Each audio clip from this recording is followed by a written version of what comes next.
Hallelujah. Brother Harish, उनके परिवार में उनके मदर, फादर, ब्रदर, सिस्टर, ये वो परिवार है जो आपके बीच में रहा है, आपके बीच में रहने वाले लोग। इनकी जिंदगी के कुछ पल ऐसे हैं जो हमें नहीं पता है, पर आपने अपनी आंखों से देखा है। हालेलुया। और आज इनका प्रेम है खुदा से, मोहब्बत है परमेश्वर से, और इस परिवार के जरिए से आज हम आपके बीच में। हालेलुया। और मैं प्रभु यीशु में विश्वास करने वाला जन, मैं विश्वास करता हूं इस चीज के ऊपर, आप अगर यहां पर हैं तो अपनी मर्जी से नहीं, खुदा की दया से और उसकी मर्जी से। हालेलुया। जो नए हैं, परमेश्वर का वचन बाइबल, जब आप इसे शुरू से लेकर आखिर तक पढ़ोगे, ये बहुत जरूरी है सुनना, प्लीज ध्यान से। इस बाइबल को, इस वचन को जब आप शुरू से लेकर आखिर तक पढ़ोगे तो इस पूरी बाइबल में एक भी बार नहीं लिखा गया कि ईसाई कोई धर्म है, ईसाई कोई धर्म है, कहीं नहीं लिखा गया। जो आप मीडिया में सुनते हो, लोगों से सुनते हो, वो सब कही हुई बातें, जहां तो वो कोई प्रूव करके दिखा दे, पर ऐसा है ही नहीं तो सालों से परमेश्वर का सुसमाचार चल रहा है, खुदा के काम हो रहे हैं, ऐसा कुछ भी नहीं, क्योंकि ये बाइबल परमेश्वर के वचन में कुछ और ही लिखा हुआ है। सब पढ़े लिखे हैं, समझदार हैं। समझदार और पढ़े लिखे होना, जब तक आप प्रूव नहीं करते हैं, साबित नहीं करते हैं, वो एक कही हुई बात अनहोना है, शब्दों से कहना है। आपको साबित करना पड़ता है कि सच में आप पढ़े लिखे हैं और समझदार हैं। हालेलुया। पढ़े लिखे हैं। इस बाइबल को पढ़ के देखो, शुरू से आखिर तक एक बार भी नहीं लिखा गया ईसाई धर्म के बारे में। गूगल पे जाओ, रिसर्च करो। जीसस क्राइस्ट जहां पर पैदा हुए, जन्म हुआ, वो एशिया है जो पूरे वर्ल्ड का सेंटर है। वहां पर आप और मेरे जैसे लोग रहते हैं। लोग कहते हैं यीशु मसीह अंग्रेजों का परमेश्वर है, गोरों का परमेश्वर है, ऐसा कुछ भी नहीं। हाँ, ये बात अलग है, ये अलग टॉपिक है। जो विश्वास करते हैं उनकी आशीषें और उन्नति, उनकी तरक्की, उनकी ब्लेसिंग सबसे अलग होती है। वो देश जिन्होंने परमेश्वर को ऑनर दिया है, यहां पर उसे इज्जत दी गई है, वो हमसे 100 साल भी ज्यादा अधिक आगे हैं। ऐसी चीजें जो वहां पर खत्म होती है, वो यहां पर नई होती है। हमारे लिए वो आविष्कार होते हैं, नए होता है सब कुछ। हालेलुया। इसमें एक बार भी नहीं लिखा गया ईसाई धर्म।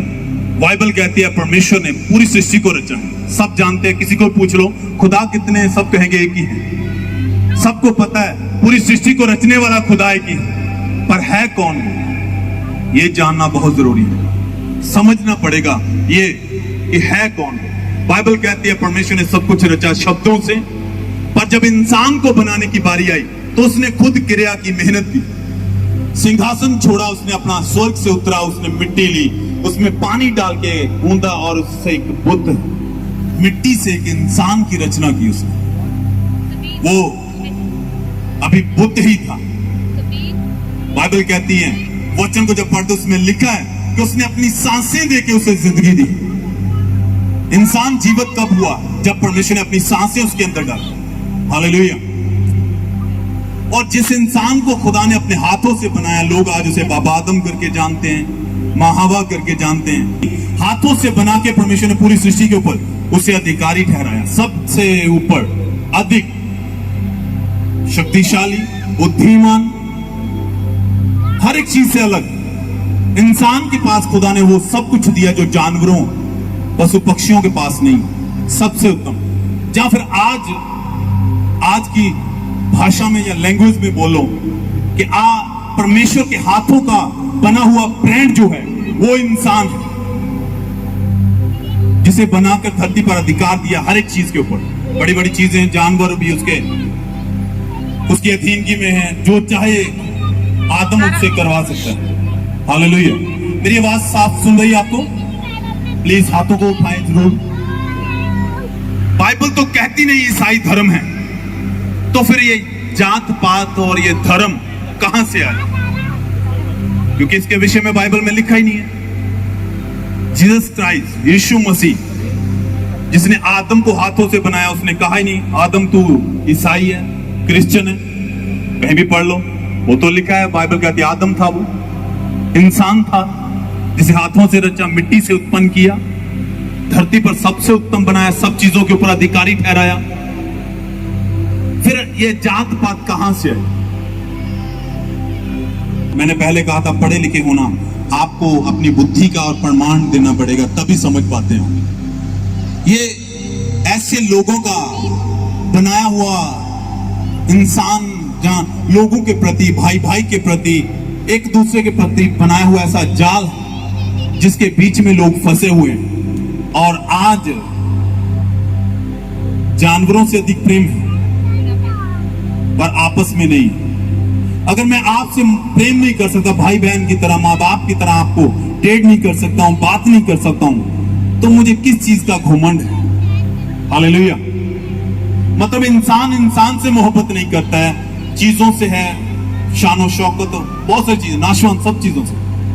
बाइबल कहते हैं जात पात खुदा ने नहीं बनाई, परमेश्वर ने सिर्फ इंसान को बनाया। और उसी इंसान को बाइबल वचन कहता है कि जब परमेश्वर से दूरी उसकी लाइफ में आई, तो परमेश्वर ने एक बार फिर से अपने प्रेम को उस पर जाहिर किया। यीशु मसीह धरती पर आए, इंसानी रूप धारण किया। अगर मैं बाइबल में पढ़ूं तो ये चीजें बहुत लॉन्ग समय, ज्यादा टाइम ले जाऊंगा, आपने समझना है। छोड़, मैं कुछ चीजें आपके लिए जरूर पढ़ूंगा वचन में से। प्रभु यीशु मसीह, बाइबल कहते जात बनाने के लिए नहीं, सिर्फ इंसान को इंसान बनाने के लिए आए। वो आपको बदलने के लिए, आपकी लाइफ को बदलने के लिए आए। वचन कहता है उसने जगत से प्रेम किया कि अपने आप को उनके लिए कुर्बान कर दिया। अगर वो ईसाइयों का परमेश्वर था तो वो ये क्यों कहता है कि उसने जगत से प्रेम किया? जगत में ईसाई रहते हैं, बोलो, केवल ईसाई रहते हैं जगत में? नहीं, जगत में आप, मैं, हम जैसे सब, पूरे वर्ल्ड में पूरा संसार भरा हुआ है इंसानों से। ईसाई नहीं रहते, पर बाइबल कहती है उसने जगत से प्रेम किया, अपने आप को कुर्बान कर दिया। इसका मतलब परमेश्वर हमसे मोहब्बत करता है, ईसाइयों से नहीं। मसीही लोग कौन है? मसीह कोई जात नहीं है, मसीही वो हैं जो प्रभु का मसा पाए हुए लोग हैं। हालेलुया। मैंने आते हुए पहले कहा था इस परिवार के विषय में, आप इन्हें जानते हो, हम मुझसे भी ज्यादा अधिक जानते होंगे, इनकी जिंदगी के बारे में, इनके हालातों के बारे में, कैसी लाइफ थी इनकी, आज ये क्या है, ये आपकी आंखों के सामने है सब कुछ, तो छुपा हुआ नहीं है। बहुत सारे लोग तो ये भी कहते हैं चर्च वाले ऐसा करते हैं, वो मनगढ़ंत हैं, ये है वो है, पर आप इस परिवार को जिन्हें जानते हैं इनके विषय में इनकार नहीं कर सकते। मैं आज आपके सन्मुख हूं, मैं कुछ भी कहूं, मेरे विषय में कह सकते हो कि हमें क्या पता, पर आप इनको देखा है, आपने, आपके सामने इनकी जिंदगी में जो कुछ भी है, जो बदलाव है, जो आशीषें हैं, जो इनकी लाइफ में चेंजिंग है, वो आपके सामने। हालेलुया। आज जिंदगियां गुनाह, पाप और नशे में, इनकी लाइफ को जानते हो कहां से बदला है खुदा ने इनको।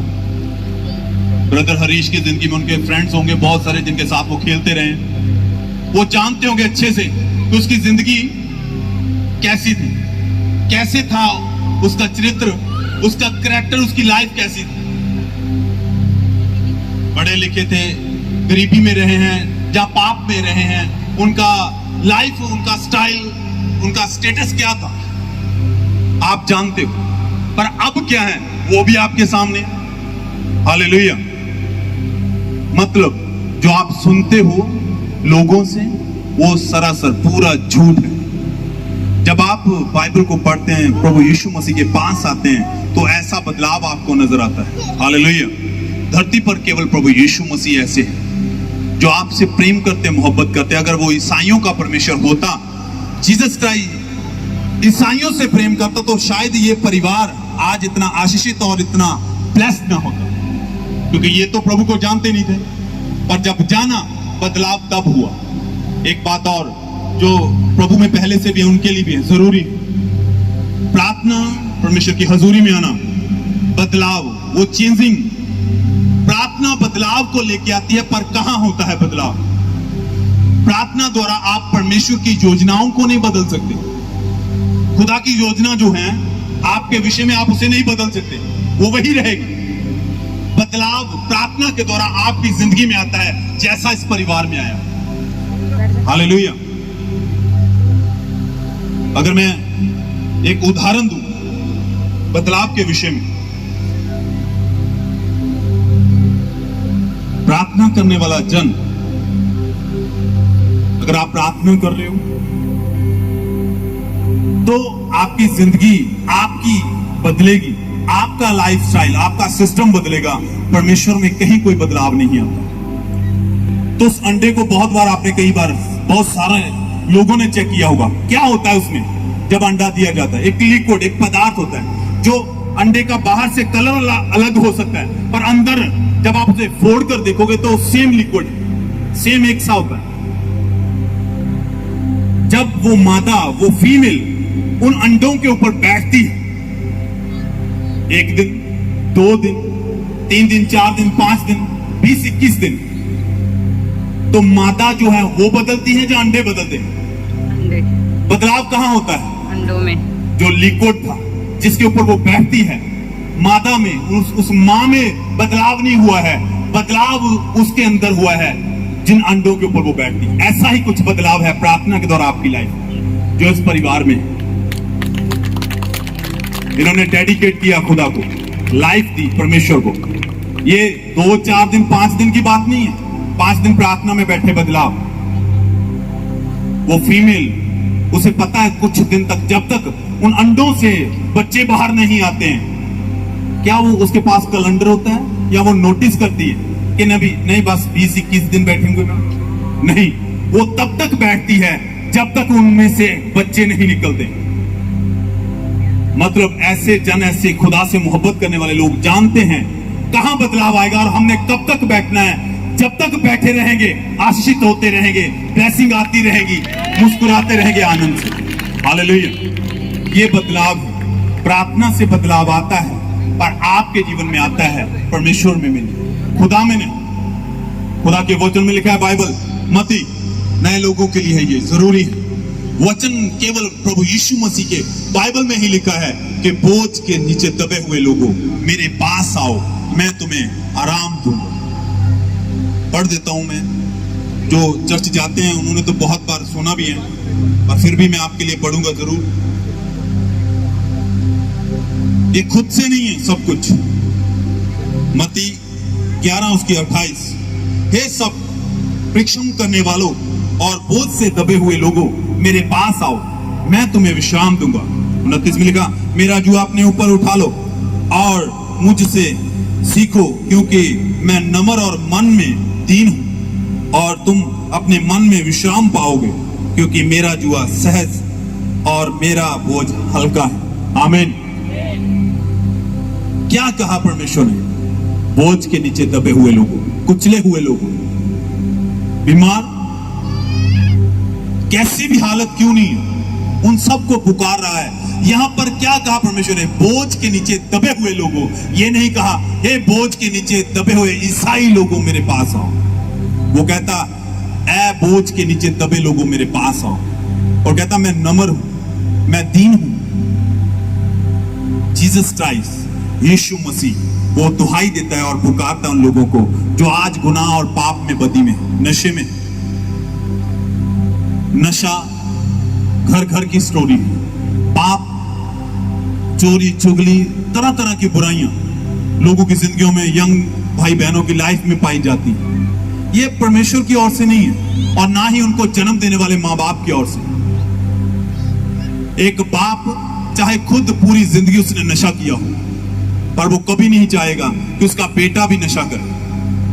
कोई चाहता है ऐसा? कोई चाहता है ऐसा? नहीं। माँ बाप अपनी खुद की लाइफ में कैसे भी क्यों ना हो, वो अपने बच्चों के लिए हमेशा अच्छा सोचते हैं और बेटर सोचते हैं। वो नहीं चाहेंगे, बाप कभी भी शराबी हो, वो ये नहीं कहेगा कि मैंने बहुत ब्रांडेड दारू पी है मेरी लाइफ में और मैं चाहूंगा कि मेरा बेटा मेरे से भी ऊपर अधिक ब्रांडेड पिए। नहीं, वो कहेगा कि नहीं, ये गलत है, ये मत कर।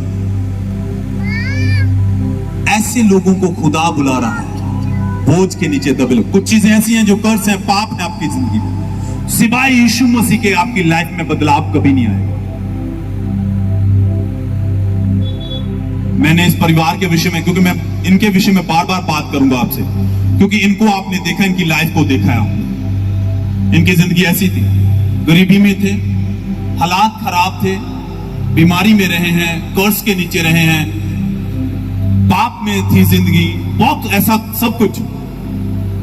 बदलाव कहां आया? जब इन्होंने परमेश्वर की आवाज को सुना। इन्हें समझ में परमेश्वर हमें पुकार रहा है। वो कहता है, बोझ के नीचे दबे लोगों मेरे पास आओ, मैं तुम्हें क्या दूंगा? आराम दूंगा, विश्राम दूंगा। और वो विश्राम कुछ सालों में इन्होंने पाया है, जो आपके सामने आज आशीषित हैं, ब्लेस हैं। एक भाई विदेश में है, खुद वो ब्रदर हरीश सेवा कर रहे हैं, मदर फादर बहन पूरा परिवार एकदम सेटल और बेस्ट है। हर माँ बाप की सोच है ऐसी, पर ये बदलाव और ये आशीष कब आएगी? जब आप प्रभु यीशु मसीह के पास आओगे, खुदा के पास आओगे, तो ही आपकी लाइफ में बदलाव आएगा, नहीं तो नहीं आएगा। मायने नहीं रखता है आपकी जिंदगी अब कैसी, मायने ये रखता है कि अगर आप तैयार हैं परमेश्वर को अपनी जिंदगी देने के लिए, तो तैयार हो जाओ, खुदा उठाएगा। वो ये नहीं कहता कि मैंने बस इस गांव में से इनको ही उठाना था, वो कहता मैंने सबके लिए जान दी है, उसने आपके लिए जान दिया है, वो आपको बुला रहा है, बस आपने उसकी आवाज को सुनना है। जो उसकी आवाज को सुन के उसके पीछे चलते हैं, उनकी जिंदगियों में आशीषें और ब्लेसिंग्स होती है। हालेलुया। मैं एक दिन ब्रदर हरी से बात कर रहा था कि मेरे फ्रेंड सर्कल में ऐसे ऐसे लोग थे, वो कहते मेरी जिंदगी में भी थे। कुछ सालों में स्टडी कर रहा था, दोस्तों के साथ रहना, जिंदगी कैसी थी, पूरी अपनी लाइफ खोल के उन्होंने मुझे सुनाई। कहते अब जिंदगी अलग हो चुकी है, और आज जो आनंद है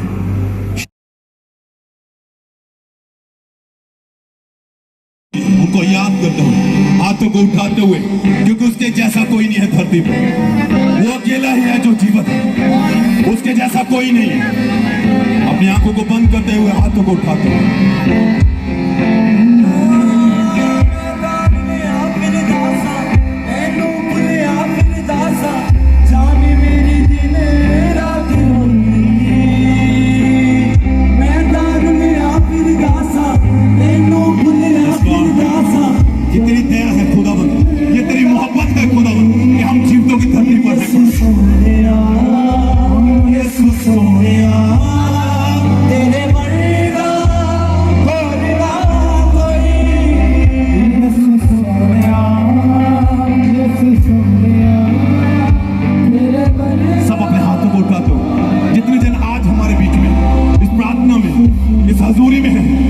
हम थैंक्स करते थे, धन्यवाद करते खुदावंद। एक एक जन के लिए हम धन्यवाद करते हैं, क्योंकि बाइबल